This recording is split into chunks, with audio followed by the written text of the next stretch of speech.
Hello friends, welcome back to my channel. मैं हूं आपकी फ्रेंड वर्षा। फ्रेंड्स, आज की इस वीडियो में हम बीएड एंट्रेंस एग्जाम के जीके के प्रैक्टिस सेट लेकर आए हैं। फ्रेंड्स, आप लोग रिक्वेस्ट कर रहे थे कि हिंदी में प्रैक्टिस सेट लाया जाए, तो आज का हमारा प्रैक्टिस सेट हिंदी में ही है। चलिए फ्रेंड्स, वीडियो को स्टार्ट करते हैं। लेकिन वीडियो को स्टार्ट करने से पहले प्लीज मेरे चैनल को सब्सक्राइब कर लीजिए, और अगर आपने चैनल को सब्सक्राइब कर लिया तो इस वीडियो को लाइक कीजिए और अपने फ्रेंड्स के साथ शेयर कीजिए। तो चलिए फ्रेंड्स, वीडियो को स्टार्ट करते हैं। फ्रेंड्स, यहाँ पे हमारा फर्स्ट क्वेश्चन है। फ्रेंड्स, इसमें हमारे कुछ मिक्सअप क्वेश्चंस हैं, कुछ जीके के होंगे, कुछ आपके पॉलिटी से होंगे, कुछ आपके साइंस से रिलेटेड होंगे। तो आपका ये मिक्सअप क्वेश्चंस होंगे, जिसके बेसिस पर आपको अपनी जो प्रैक्टिस है या फिर अपनी जो प्रिपरेशन है वो चेक करनी है। फर्स्ट क्वेश्चन है, एक न्यूट्रॉन पर कौन सा आवेश होता है? धनावेश, ऋणावेश, कोई आवेश नहीं, या फिर कोई विकल्प नहीं। तो फ्रेंड्स, अगर आप साइंस के स्टूडेंट्स हैं तो आपको पता होगा कि न्यूट्रॉन में जो आवेश होता है वो कौन सा होता है।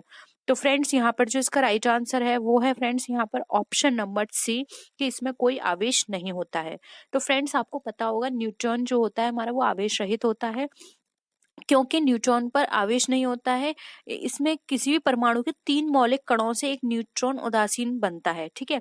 जबकि प्रोटॉन पर एक धनावेश और इलेक्ट्रॉन पर ऋणावेश होता है, और न्यूट्रॉन पर कोई आवेश नहीं होता है। तो आप लिख सकते हैं, धनावेश किस पर होता है? धनावेश होता है हमारा प्रोटॉन पर, और ऋणावेश होता है हमारा इलेक्ट्रॉन पर। जबकि न्यूट्रॉन पर किसी भी तरह का कोई भी आवेश नहीं होता है, इसलिए ऑप्शन सी यहाँ पे हमारा राइट आंसर है। आई होप आपको यहाँ से कॉन्सेप्ट भी क्लियर हो गए होंगे अपने। नेक्स्ट क्वेश्चन पे आते हैं। निम्नलिखित में से कौन से कथन सही हैं? एस्टर मृदु गंध वाले पदार्थ होते हैं। एस्टर का उपयोग इत्र बनाने में होता है। एस्टर का प्रकार्यात्मक समूह ROR है। तो अब इसमें ये ऑप्शंस है, इसके अकॉर्डिंग आपको बताने हैं ये कि यहाँ पे कौन से ऑप्शन जो हैं वो हमारे करेक्ट हैं। तो फ्रेंड्स, अगर हम यहाँ पर बात करें तो इसका जो राइट आंसर होगा वो हमारा ऑप्शन नंबर ए है, कि यहाँ पे जो हमारा 1 एंड सेकंड दे रखा है यही करेक्ट है। ये जो थर्ड है ये हमारा करेक्ट नहीं है ऑप्शन, इसलिए हमारा ऑप्शन ए यहाँ पे राइट आंसर है इसके अकॉर्डिंग। क्योंकि फ्रेंड्स, जो एस्टर का जो प्रकार्यात्मक समूह होता है वो ROR नहीं होता। वो किस तरह का होता है? R, और फिर हमारा यहाँ पे डबल बॉन्ड होता है, फिर C है, फिर उसके बाद R और OR।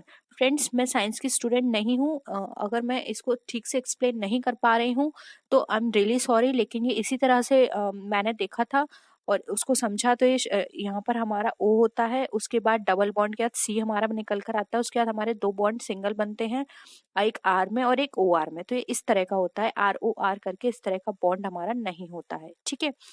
नेक्स्ट क्वेश्चन पे आते हैं।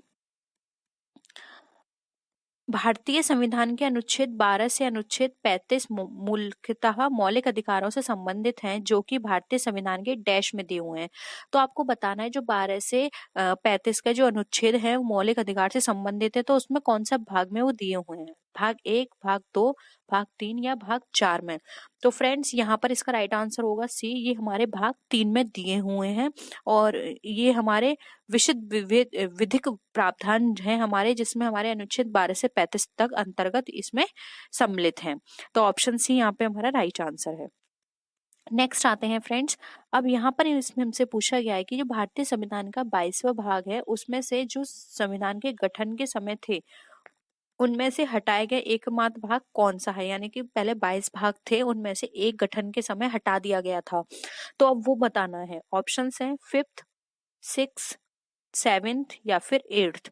तो फ्रेंड्स, यहाँ पर इसका जो राइट आंसर है वो है ऑप्शन नंबर 7। यहाँ पर ये 7वां भाग है। फ्रेंड्स, मैंने आपको 20 डे सीरीज की जो क्लास कराई थी उसमें सारे भाग बताए थे। तो आपको ये याद होगा कि मैंने first, second, third, fourth, fifth, 8th, 9th and 10th भाग बताया था, 7th नहीं बताया था। तो वो इसीलिए ही था क्योंकि वो हम यहाँ से हटा दिया गया है, ठीक है। ये 7वां जो भाग था हमारा संविधान संशोधन अधिनियम 1956 की धारा 29 और अनुसूचित द्वारा निरसित कर दिया गया था। तो आपको याद रखना है कौन सा संशोधन था, 1956 था, और धारा कौन सी लग रही थी वहां पे? 29 लग रही थी, यानी 29। तो यहाँ पे ऑप्शन सी राइट आंसर है। नेक्स्ट आते हैं। अब फ्रेंड्स, यहाँ पर हमें क्वेश्चन दिया गया है कि त्वचा, मुंह, आहार नली, रक्तवाहिनी नली का अस्तर, फेफड़ों की कूपिका तथा वृक्कीय नली आदि सभी प्रकार के उत्तक से बने होते हैं। किसके? एपिथीलियमी उत्तक, संयोजी उत्तक, पेशी उत्तक या फिर तंत्रिका उत्तक। तो फ्रेंड्स, यहाँ पर अगर हम इसकी राइट आंसर की बात करें तो फ्रेंड्स, यहाँ पर इसका जो राइट आंसर है वो है ऑप्शन नंबर ए, एपिथीलियमी उत्तक, ठीक है। नेक्स्ट आते हैं।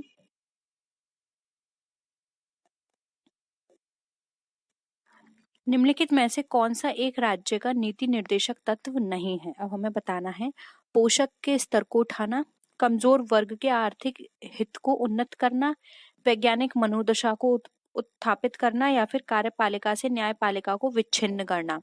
तो फ्रेंड्स, यहाँ पर अगर हम देखें तो जो हमारे मूलतः संविधान के जो नीति निर्देशक तत्व हैं उसमें हमारा क्या क्या चीजें इंक्लूड अगर हम बात करें तो फ्रेंड्स इसके अकॉर्डिंग जो हमारा यहाँ पर अगर हम आए राइट आंसर पे, तो इसके अकॉर्डिंग जो राज्य के नीति निर्देशक तत्व में सम्मिलित नहीं है वो है हमारे वैज्ञानिक मनोदशा को उत्पादित करना। तो ऑप्शन सी राइट आंसर है। जबकि पोषण के स्तर को उठाना इसका एक कार्य है, कमजोर वर्ग के आर्थिक हित को उन्नत करना ये भी इसका एक कार्य है, और कार्यपालिका से न्यायपालिका को विच्छिन्न करना ये भी कार्य है, जबकि सी इसका तत्व नहीं है। तो ऑप्शन सी यहाँ पे हमारा राइट आंसर है।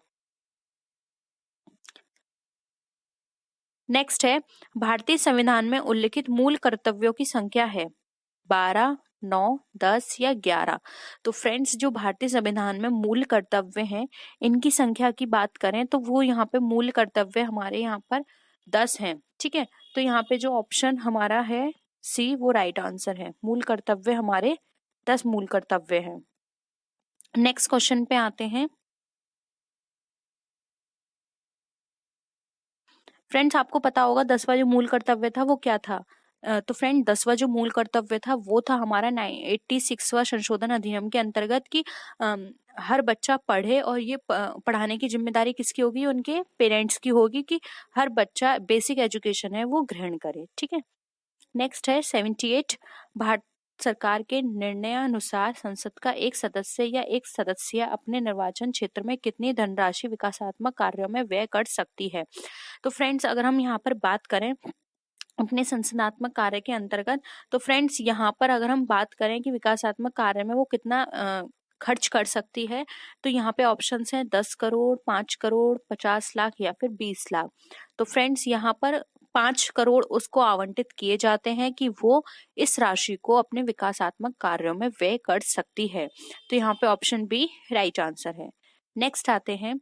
अब यहाँ पर क्वेश्चन में हमें दे रखा है कि संविधान के अनुसार किसी भी राज्य सरकार की कानूनी सलाहकार कौन होता है?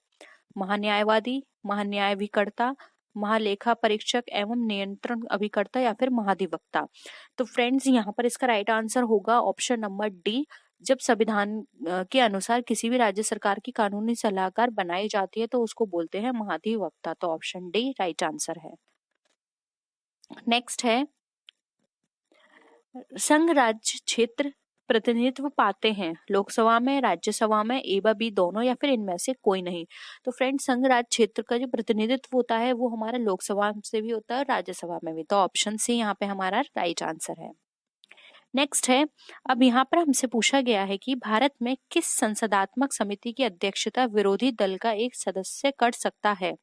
सरकार के आश्वासनों पर समिति, प्राकलन समिति, विशेषाधिकार समिति या फिर सरकारी लेखा समिति? तो फ्रेंड्स, यहाँ पर इसका राइट आंसर होगा सरकारी लेखा समिति। यानी कि फ्रेंड्स, भारत में जो भी हमारी संसदात्मक समिति की अध्यक्षता होती है विरोधी दल के सदस्य जो करते हैं उसको सरकारी लेखा समिति कहा जाता है। यानी कि इसमें फ्रेंड्स एक क्वेश्चन ऐसे भी आ सकता है कि सरकारी लेखा समिति का अध्यक्ष कौन होता है? तो इसमें सरकारी लेखा समिति का अध्यक्ष जो उस टाइम पार्टी होगी उसका विरोधी दल का सदस्य सरकारी लेखा समिति का मेंबर बनता है। तो इसको इस तरह से घुमाकर भी क्वेश्चन आपसे पूछा जा सकता है।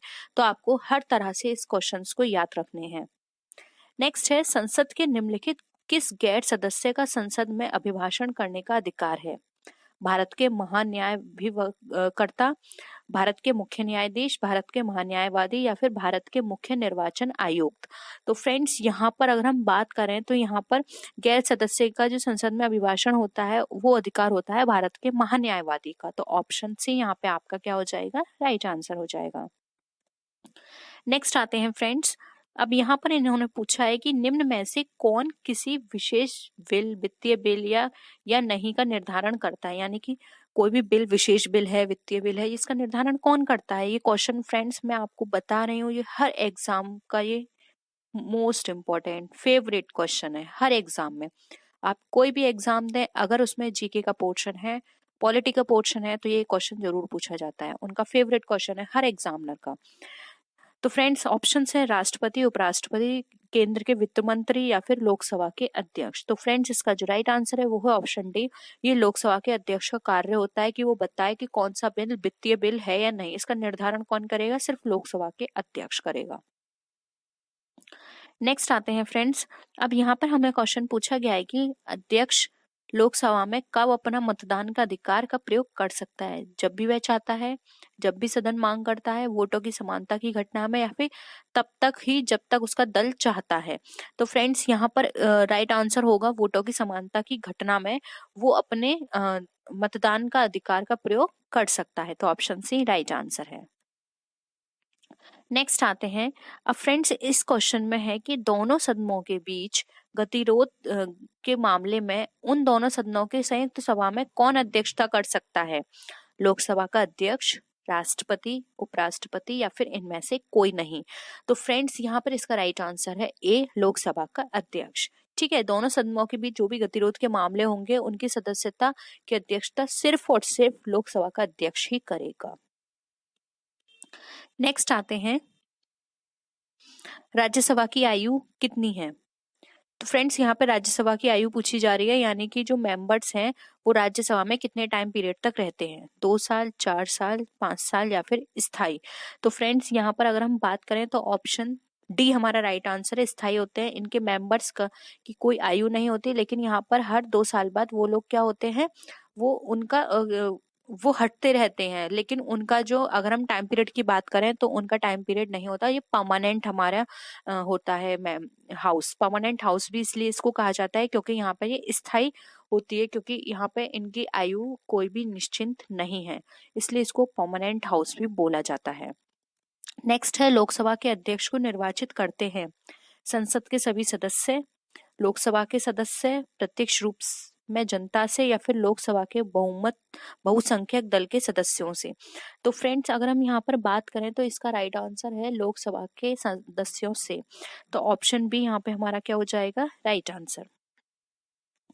नेक्स्ट आते हैं, अब फ्रेंड्स यहाँ पर हमसे बोला गया है कि उपराष्ट्रपति राष्ट्रपति का कार्यपालन सर्वाधिक की अवधि के लिए किया जा सकता है, यानी उपराष्ट्रपति राष्ट्रपति का कार्यपालन कितनी अवधि तक कर सकता है? 4 महीने तक, 6 महीने तक, 9 महीने तक या फिर 1 वर्ष तक। तो फ्रेंड्स 6 महीने उसको दिए जाते हैं, वो सिर्फ 6 महीने तक उपराष्ट्रपति राष्ट्रपति का कार्यपालन कर सकता है, 6 महीने की अवधि तक। नेक्स्ट है, यदि राष्ट्रपति का कार्यालय रिक्त हो तो अगला राष्ट्रपति का चुनाव होना चाहिए तुरंत, 1 महीने में, 6 महीने में या फिर 1 वर्ष के अंदर। तो फ्रेंड्स यहाँ पर इसका राइट आंसर हो जाएगा 6 महीनों के अंदर। तो ऑप्शन सी यहाँ पे हमारा क्या है? राइट आंसर है। 6 महीने के अंदर राष्ट्रपति का चुनाव हो जाना चाहिए अगर राष्ट्रपति का कार्यालय रिक्त हो या फिर उनका स्थान रिक्त हो तो। नेक्स्ट आते हैं, भारत के संविधान द्वारा कल्पित कितने प्रकार के आपातकाल हैं? 1, 2, 3 या फिर 4। ठीक है, तो फ्रेंड्स ये भी मैंने आपको 20 डे सीरीज में कराया था। तो फ्रेंड्स यहाँ भी अगर आपने मेरी सारी 20 डे सीरीज देखी है तो आपको पता चल रहा होगा कि 20 डे सीरीज हमारे लिए कितनी इंपॉर्टेंट है, क्योंकि हर 20 डे सीरीज में मैंने वो सभी टॉपिक को कवर किया है जो कि आपके एग्जाम में क्वेश्चन के रूप में पूछे जाते हैं। तो एक बार प्लीज जाकर अगर नहीं देखे तो देख लीजिए, क्योंकि 20 डे सीरीज बहुत ही इंपॉर्टेंट है। वहां से आपके ये सारे क्वेश्चंस इजीली कवर हो जाएंगे, आप इजीली उनको कर पाएंगे। तो एक बार देख लीजिए, वहां पे आपातकाल को भी मैंने बहुत अच्छे से डिस्कस किया है, कितने तरह के आपातकाल है, इनका टाइम पीरियड बहुत पूछा जाता है कि कौन सा आपातकाल कब होता है, पहला आपातकाल कब हुआ था और सबसे लंबा आपातकाल कब हुआ था।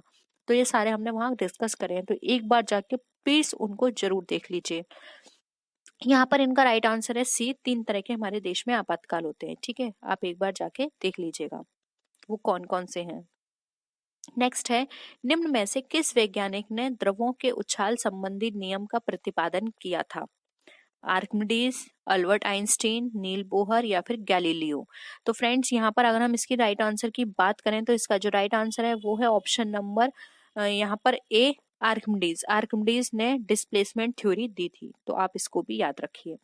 नेक्स्ट है, गैसों का दबाव निम्नलिखित में से किससे नापा जाता है? देखिए फ्रेंड्स ये वाला क्वेश्चन भी, ये भी मैंने अपने 20 डे सीरीज में ये सभी तरह की ये जितने भी यहाँ पर आपको पैमाने दिए हुए हैं ये सभी मैंने यहाँ पर साइंस की जो 20 डे सीरीज हुई थी उसमें मैंने डिस्कस किया है। तो आपने यहाँ पे देखा होगा कि हर एक एक क्वेश्चन हमारा 20 डेज सीरीज से फंस रहा है, तो आप एक बार उनको जरूर देखिएगा। तो यहाँ पे राइट आंसर है सी, मैनोमीटर। ठीक है, नेक्स्ट आते हैं, किस प्रकार के दृष्टि दोष के लिए अवतल लेंस का उपयोग किया जाता है? दूर दृष्टि, मोतियाबिंद, निकट दृष्टि या फिर इनमें से कोई नहीं? तो फ्रेंड्स राइट आंसर है निकट दृष्टि। निकट दृष्टि में कॉनकेव लेंस का प्रयोग किया जाता है। नेक्स्ट है, गन्ने का रासायनिक नाम क्या है? लैक्टोज, ग्लूकोज, सुक्रोज या फिर स्टार्च? तो फ्रेंड्स यहाँ पे इसका राइट आंसर है सी, सुक्रोज। गन्ने का रासायनिक नाम होता है sucrose. Option C right answer है। नेक्स्ट है, समुद्र जल से शुद्ध जल किस क्रिया से प्राप्त होता है? फिल्ट्रेशन, वेपोरेशन, डिस्टिलेशन या फिर फ्रैक्शनल डिस्टिलेशन? डिस्टिलेशन। तो फ्रेंड्स यहाँ पर इसका राइट आंसर है सी, डिस्टिलेशन से समुद्र से शुद्ध जल की इस क्रिया से हम प्राप्त करते हैं। तो ऑप्शन सी राइट आंसर है। नेक्स्ट है हमारा, वॉशिंग सोडा निम्नलिखित में से क्या है? तो फ्रेंड्स ऑप्शंस है यहाँ पे हमारे, अगर हम बात करें, sodium chloride, hydrated sodium carbonate, sodium bicarbonate या फिर कैल्शियम कार्बोनेट? तो फ्रेंड्स वॉशिंग सोडा के लिए यहाँ पर इसका राइट आंसर होगा hydrated sodium carbonate. Washing soda का यहाँ पे रासायनिक नाम है। तो ऑप्शन बी यहाँ पे हमारा राइट आंसर है। नेक्स्ट आते हैं, इंसुलिन निम्नलिखित में से क्या नियंत्रित करता है? अगेन ये भी हमने 20 डे सीरीज में कवर किया है। देखिए आपने एक प्रैक्टिस सेट में कितने क्वेश्चन है जो कि हमारे 20 डे सीरीज से कवर हो गए।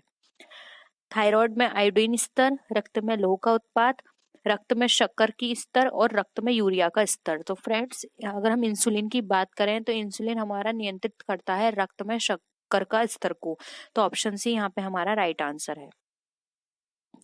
नेक्स्ट है, लकड़ी जलाने पर मुख्यतः कौन सी गैस निकलती है?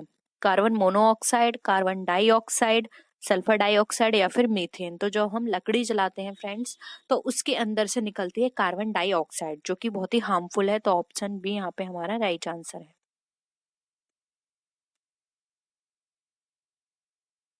नेक्स्ट है, निम्नलिखित में से किस फसल का खाने योग्य भाग फल है?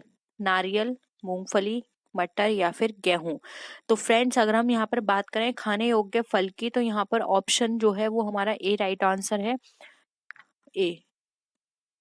ठीक है, रेगिस्तान में पाई जाने वाली वनस्पति को क्या कहा जाता है? तो यहाँ पे जो हमारा क्वेश्चन है, रेगिस्तान के लिए क्या कहा जाता है? तो फ्रेंड्स जो ऑप्शन है यहाँ पे, हाइड्रोफाइट्स, जीरोफाइट्स, पैरासाइट्स या फिर इनमें से कोई नहीं?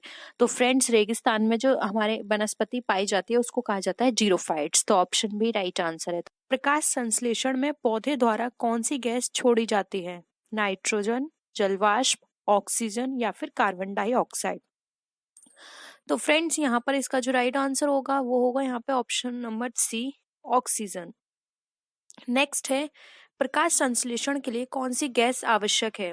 CO2, O2, N2 या फिर CO? तो फ्रेंड्स यहाँ पे इसका राइट आंसर होगा ऑप्शन नंबर ए, CO2 यानी कार्बन डाइऑक्साइड। नेक्स्ट क्वेश्चन पे आते हैं, क्लोरोफिल में कौन सी धातु पाई जाती है? लोहा, मैग्नीशियम, जस्ता या फिर कोबाल्ट? तो फ्रेंड्स यहाँ पर राइट आंसर है option number B, magnesium. Next है, प्रकाश संश्लेषण की दर सबसे अधिक किस रंग के प्रकाश में होती है? लाल, हरा, पीला या फिर नीला? तो फ्रेंड्स का राइट आंसर है option number A, Lal. Next आते हैं, ग्लाइकोलिसिस का अंतिम उत्पाद होता है ग्लूकोज, पाइरुविक अम्ल, इथाइल एल्कोहल या फिर कार्बन डाइऑक्साइड? तो फ्रेंड्स यहाँ पर इसका राइट आंसर है ऑप्शन नंबर बी, पाइरुविक अम्ल। नेक्स्ट है, प्रकाश संश्लेषण में पर्णहरित की भूमिका है जल का अवशोषण करना, प्रकाश का अवशोषण करना, CO2 का अवशोषण करना या फिर उपरोक्त में से कोई नहीं? तो फ्रेंड्स का right answer option number B, प्रकाश का अवशोषण करना। नेक्स्ट क्वेश्चन है, प्रकाश संश्लेषण की क्रिया पत्तियों के किस भाग में संपन्न होती है? पर्णाधार, लीफ बेस, पर्णवृंत, पिटिओल्स, पर्णदल, लैमिना या फिर उपरोक्त सभी? तो फ्रेंड्स यहाँ पर इसका राइट आंसर है ऑप्शन नंबर सी, पर्णदल, लैमिना। नेक्स्ट है ऑक्सीशोषण का अंतिम उत्पाद होता है CO2 तथा जल, O2 तथा जल, CO2 तथा O2 या फिर इथाइल एल्कोहल। तो फ्रेंड्स यहाँ पर इसका राइट आंसर है ऑप्शन नंबर ए CO2 तथा जल। नेक्स्ट है पौधों में वाष्पोत्सर्जन की क्रिया में सहायक है कार्क, रंध्र, जाइलम या फिर फ्लोएम। तो फ्रेंड्स यहाँ पे right answer option number B रंध्र। नेक्स्ट है वाष्पोत्सर्जन मापी यंत्र है हाइग्रोमीटर, क्रेस्कोमीटर, पोटोमीटर या फिर इनमें से कोई नहीं। तो फ्रेंड्स यहाँ पे ऑप्शन नंबर सी हमारा राइट आंसर है। वाष्पोत्सर्जन मापी जो यंत्र होता है वो हमारा पोटोमीटर होता है। नेक्स्ट है फल पकाने वाला हार्मोन कौन सा है ऑक्सिन, एथिलीन, जिब्रेलिन या फिर साइटोकाइनिन। तो फ्रेंड्स राइट आंसर है यहाँ पे option number B ethylene. Next आते हैं फ्रेंड्स निम्नलिखित में से वृद्धि रोधक हार्मोन है एसिटिक एसिड, एथिलीन, ऑक्सिन या फिर एबा बी दोनों। तो friends right answer option number D एबा बी दोनों, यानी कि एसिटिक एसिड और एथिलीन दोनों वृद्धि रोधक हार्मोन हैं। नेक्स्ट है धान में खैरा रोग किस कमी से कारण होता है जस्ता की कमी से, लोहा, नाइट्रोजन या फिर कैल्शियम। तो फ्रेंड्स जो हमारा धान में खैरा रोग होता है वो हमारा होता है जस्ता की कमी से। तो ऑप्शन ए यहाँ पे हमारा राइट आंसर है। नेक्स्ट क्वेश्चन पे आते हैं मोज़ेक रोग किस पौधे में होता है आलू, तंबाकू, पालक या फिर केला। तो friends right answer option number B तंबाकू। नेक्स्ट है नींबू का साइट्रस क्रैकर रोग किससे होता है कवक, जीवाणु, विषाणु या फिर फफूंदी। तो friends right answer option number B जीवाणु। नेक्स्ट है बैकिटाप रोग किस पौधे से होता है आम, आलू, केला या पपीता। तो फ्रेंड्स राइट आंसर है ऑप्शन नंबर सी यहाँ पर हमारा केला। नेक्स्ट आते हैं चाय में लाल रस्ट रोग किसके कारण होता है जीवाणु के, विषाणु के, कवक के या फिर हरे शैवाल के। तो फ्रेंड्स यहाँ पर राइट आंसर है डी हरे शैवाल के। नेक्स्ट है पादप रोगों का सबसे ज्यादा उत्तरदायी कौन है कवक है, जीवाणु है, विषाणु है या फिर प्रोटोजोआ है। तो friends option A right answer है कवक। फ्रेंड्स आई होप आपको सारी क्वेश्चंस यहाँ पे क्लियर हो रहे होंगे। नेक्स्ट है फसलों को कीट की कौन सी अवस्था अधिक हानि पहुंचाती है अंडा, प्यूपा, कैटरपिलर या फिर इमेगो। तो फ्रेंड्स राइट आंसर है सी कैटरपिलर। नेक्स्ट है अग्नि नीरजा रोग किससे संबंधित है नारंगी से, अंगूर से, नारियल से या फिर सेब से। तो friends option D right answer है सेब से। नेक्स्ट क्वेश्चन है गन्ने में लाल सड़न रोग के लिए उत्तरदायी कवक है सार्कोस्पोरा पर्सोनेटा, फाइटोफ्रेथिया इफेस्टेंस, क्लेविसेप्स परपुरिया या फिर कोलैटोट्रिकम फार्टेकम।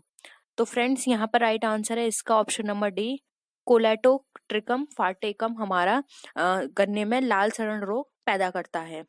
नेक्स्ट है टिक्का रोग किस पौधे में होता है मूंगफली, सोयाबीन, आलू या फिर गेहूं। तो फ्रेंड्स राइट आंसर है ऑप्शन नंबर ए मूंगफली। नेक्स्ट है लेट ब्लाइट रोग किस पौधे से संबंधित है गेहूं, आलू, सेब या फिर आम। तो फ्रेंड्स ये रोग संबंधित है हमारा आलू से। तो ऑप्शन बी राइट आंसर है। नेक्स्ट है पारिस्थितिकी तंत्र शब्द का सर्वप्रथम प्रयोग किसने किया बीवर ने, रीटर ने, एजी टंसले ने या फिर केसी मेहता ने। तो फ्रेंड्स राइट आंसर है सी एसी टंसले ने। नेक्स्ट है किसी श्रृंखला में प्राथमिक उपभोक्ता होते हैं उत्पादक, शाकाहारी, मांसाहारी या फिर अपघटक।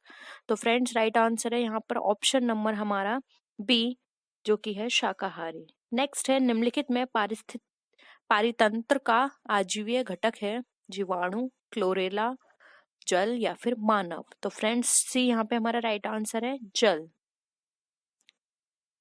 नेक्स्ट आते हैं उत्पादक उन्हें कहा जाता है जो प्राथमिक उपभोक्ता होते हैं अपशिष्टों को अपघटित करते हैं, जो अपना भोजन स्वयं बनाते हैं, या फिर उपरोक्त में से कोई नहीं। तो फ्रेंड्स राइट आंसर है सी, जो अपना भोजन स्वयं बनाते हैं। नेक्स्ट क्वेश्चन है, जब हम बकरी का मांस खाते हैं तो कहे जाते हैं प्राथमिक उपभोक्ता, द्वितीयक उपभोक्ता, तृतीय उपभोक्ता, या फिर उपरोक्त में से कोई नहीं। तो फ्रेंड्स राइट आंसर है बी, हम कहलाते हैं द्वितीयक उपभोक्ता। नेक्स्ट क्वेश्चन है, सौर ऊर्जा का सबसे बड़ा यौगिकीकरण कौन है? बैक्टीरिया, प्रोटोजोआ, कवक, या फिर हरे पौधे? तो फ्रेंड्स राइट आंसर है डी, हरे पौधे। नेक्स्ट है, मुख्य वायु प्रदूषक है CO2, CO, N2, या फिर SO2? तो फ्रेंड्स राइट आंसर है यहाँ पे बी, CO हमारा वायु प्रदूषक है।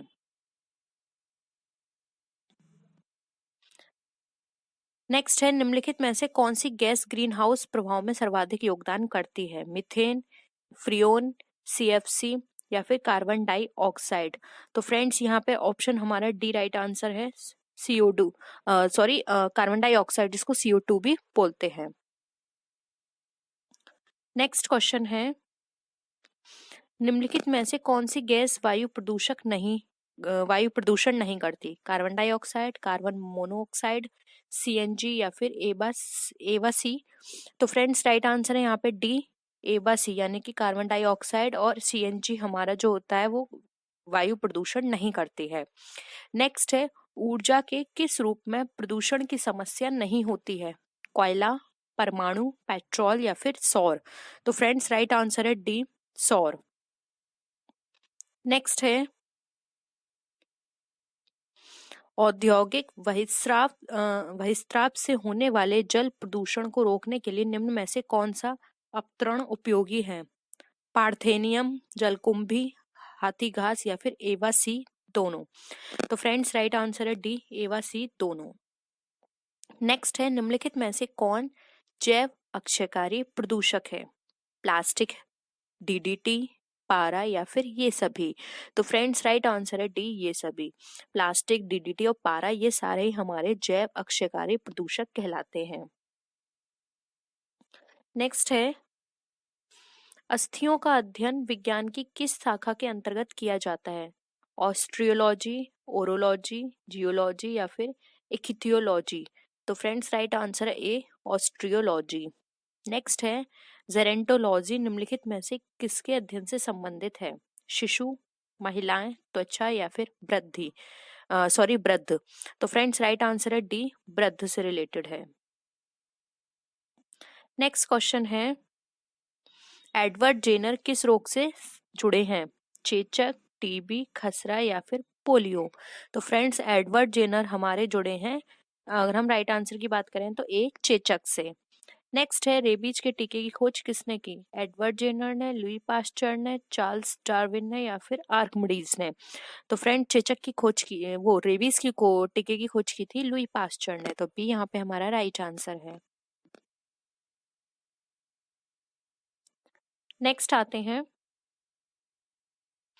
प्राकृतिक वर्ण का सिद्धांत किसने दिया? Charles Darwin, Louis Pasteur, Joseph Lister, या फिर जॉन सी साल्क ने? तो फ्रेंड्स यहाँ पर प्राकृतिक वर्ण की बात करें तो इसका राइट आंसर है ए, चार्ल्स डार्विन ने। नेक्स्ट है, मनुष्य में गुणसूत्रों की संख्या कितनी होती है? 40, 44, 46, या फिर 48? तो फ्रेंड्स यहाँ पर इसका जो राइट आंसर है वो है ऑप्शन नंबर सी, 46।